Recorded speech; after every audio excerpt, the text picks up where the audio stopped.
देख रहे हैं माय भारत न्यूज में हूं आपके साथ स्नेहा तिवारी। माय भारत पर समय हो चुका है यूपी स्पेशल का। नजर डालते हैं उत्तराखंड की खास खबरों पर। रुड़की में आयुर्वेदिक और यूनानी डॉक्टर की संस्था नीम यानी नेशनल इंटीग्रेटेड मेडिकल एसोसिएशन द्वारा विश्व आयुर्वेद दिवस बड़ी धूमधाम से मनाया गया, जिसके अंतर्गत कोविड काल के दौरान सेवाएं देने वाले चिकित्सकों को सर्टिफिकेट देकर सम्मानित किया गया, जिसमें बड़ी हस्तियों ने शिरकत की। आपको बता दें, नेशनल इंटीग्रेटेड मेडिकल एसोसिएशन पिछले कई सालों से भारतीय चिकित्सा परिषद में रजिस्टर्ड आयुर्वेदिक एवं यूनानी डॉक्टर की समस्याओं का समाधान और उनके प्रोत्साहन का कार्य कर रही है। उधम सिंह नगर के काशीपुर के उजाला अस्पताल में कर्मचारी की संदिग्ध मौत के बाद शव को लेकर अस्पताल में परिजनों ने जमकर हंगामा काटा।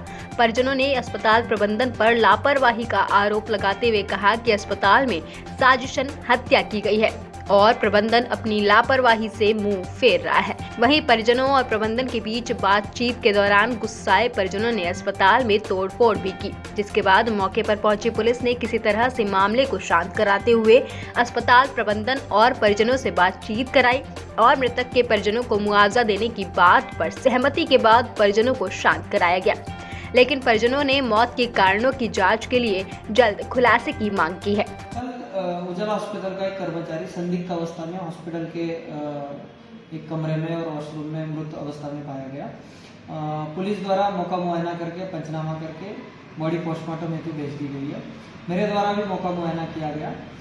जो दवाई वहाँ के डॉक्टर से बातचीत करने पे पता चला, जो दवाई सस्पेक्टेड है कि जिससे उसकी मृत्यु हुई, जिस इंजेक्शन से, वो प्रतिबंधित दवाई है। अब जांच में ये भी जांच की जाएगी कि उस हॉस्पिटल में वो प्रतिबंधित दवाई कैसे आई, उस व्यक्ति के हाथ में कैसे आई और उसकी मृत्यु का असली कारण भी पोस्टमार्टम के पश्चात ही पता चलेगा। तो पुलिस की जांच के तीमारदारों द्वारा हत्या की आशंका जलवाई है, उनसे बातचीत कर दी है और अभी थोड़ी देर में जब पीएम रिपोर्ट आ जाएगी उसके बाद ही उस पर कोई कार्रवाई। उधम सिंह नगर से माय भारत के लिए आरिफ खान की रिपोर्ट।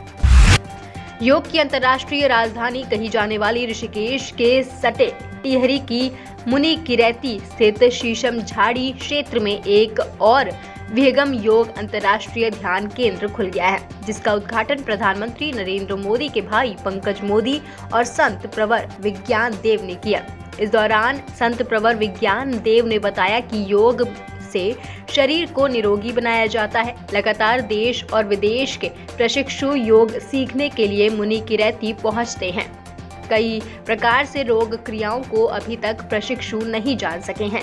इसके लिए ही उनके गुरु सदाफल देव की प्रेरणा से विहंगम योग अंतर्राष्ट्रीय ध्यान केंद्र की स्थापना की गई है। महर्षियों ने, हमारे पूर्वजों ने योग के उस वास्तविक स्वरूप को प्रकट किया है।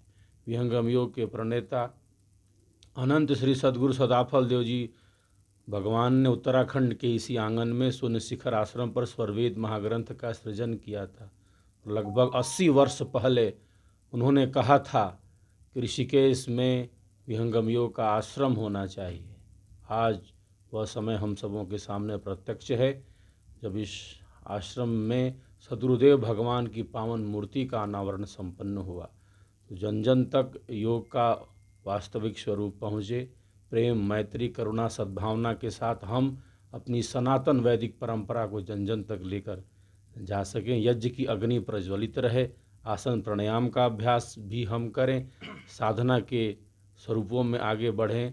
रक्तदान, महादान के साथ हमारी संस्था निरंतर कार्यरत रहती है। हजारों भाई बहन दुखियों का दुख दूर करने के उद्देश्य से रक्तदान करते हैं। विहंगम योग संत समाज में 1 यूनिट ब्लड दान से 3 व्यक्तियों का जीवन बचाया जा सकता है। तो जो योगी है वही उपयोगी है।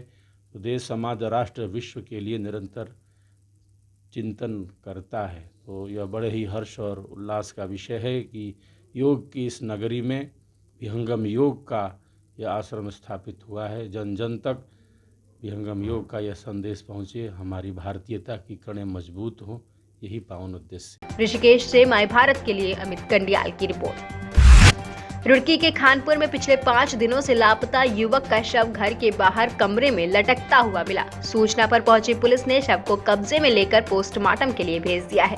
पुलिस की शुरुआती जांच में प्रेम प्रसंग के चलते हत्या की आशंका जताई जा रही है। भू बैकुंठ नगरी श्री बद्रीनाथ धाम के कपाट बंदी से पहले होने वाली पंच पूजाएं की प्रक्रिया मंगलवार शुरू हो गई।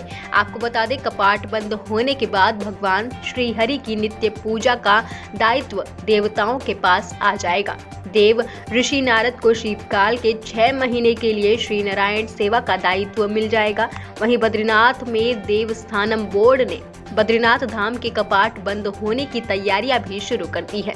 चमोली जिले में समुद्र तल से करीब 10,276 फीट की ऊंचाई पर स्थित श्री बद्रीनाथ धाम के कपाट आने वाली 20 नवंबर को वृष लग्न में शाम 6:45 पर शीतकाल के लिए बंद कर दिए जाएंगे। बड़ी सुंदर परंपरा यहाँ की। देवताओं को भगवान का चार्ज दिए जाएंगे 6 महीने के लिए, और आने के दिन पुनः देवताओं से नारद जी से चार्ज मिलेंगे। बस ये दिव्य समय प्रारंभ हो रहा है। विशेष रूप से कार्तिक स्नान चल रहे हैं और 20 तारीख तक कार्तिक स्नान है। 19 को कार्तिक स्नान, 20 को कपाट बंद। इस वर्ष पूरा कार्तिक हमें स्नान के लिए मिला। भगवान की कृपा हमारे ऊपर रही। इस वर्ष मौसम बहुत बढ़िया रहा, ये भगवान की कृपा रही। अभी भी हम इतनी ठंड में यहाँ खड़े हैं, लेकिन धूप इतनी बढ़िया की एक सामान्य कुर्ते से हमारा काम चल रहा है। ये बहुत बड़ी बात है। यद्यपि सायंकाल को बहुत ठंड होगी, यद्यपि प्रभात में बहुत ठंड, पानी जम गए, पाइपें फट गई, लेकिन दिन में भगवान सूर्य नारायण की पूरी कृपा। बस जो लोग पास हैं, आना चाहते हैं, आ जाइए। आपसे बताएं कि 20 तारीख को सायंकाल लगभग 5 और 5:30 बजे तक भगवान के दर्शन होते रहेंगे। तत्पश्चात कपाट बंद की प्रक्रिया प्रारंभ हो जाती है। चमोली से माय भारत के लिए पुष्कर सिंह नेगी की रिपोर्ट। उत्तराखंड सरकार द्वारा गन्ना मूल्य घोषित न किए जाने से किसानों को भारी परेशानी का सामना करना पड़ रहा है। गन्ना मूल्य घोषित न होने से परेशान किसान कोल्हू में गन्ना बेचने को मजबूर है, जबकि कोल्हू में किसानों का गन्ना 220 रुपए प्रति क्विंटल की दर से खरीदा जा रहा है। गन्ना मूल्य घोषित में देरी किए जाने को लेकर कांग्रेस विधायक काजी निजामुद्दीन ने बीजेपी पर किसानों का शोषण किए जाने का आरोप लगाया। उन्होंने कहा कि गन्ना मंत्री हरिद्वार जिले से ताल्लुक रखते हैं, लेकिन उनको किसानों की कोई चिंता नहीं है, जबकि किसान गन्ना मंत्री से कई बार मूल्य घोषित कराए जाने की मांग कर चुके हैं। बढ़ती महंगाई से किसानों को अपना परिवार का पालन पोषण करना भी दुभर हो गया है। हरिद्वार से माय भारत के लिए अनिल सैनी की रिपोर्ट। रुड़की में बीजेपी कार्यकर्ताओं ने कांग्रेस नेता सलमान खुर्शीद के खिलाफ जोरदार प्रदर्शन करते हुए नारेबाजी की, साथ ही उनका पुतला भी फूका। इस दौरान बीजेपी कार्यकर्ताओं ने कहा कि सलमान खुर्शीद का बयान देश की एकता और अखंडता को खत्म करने वाला है। इसके साथ ही कार्यकर्ताओं ने सलमान खुर्शीद के खिलाफ कार्यवाही की मांग की। रुड़की से माय भारत के लिए प्रिंस शर्मा की रिपोर्ट। उत्तराखंड की खबरों में फिलहाल के लिए इतना ही। कल फिर हाजिर होंगे उत्तराखंड की तमाम बड़ी खबरों को लेकर। उत्तराखंड की लेटेस्ट खबरें देखने के लिए हमारे YouTube चैनल को लाइक करें, सब्सक्राइब करें, हमारे पेज को फॉलो करें और देखते रहें माय भारत।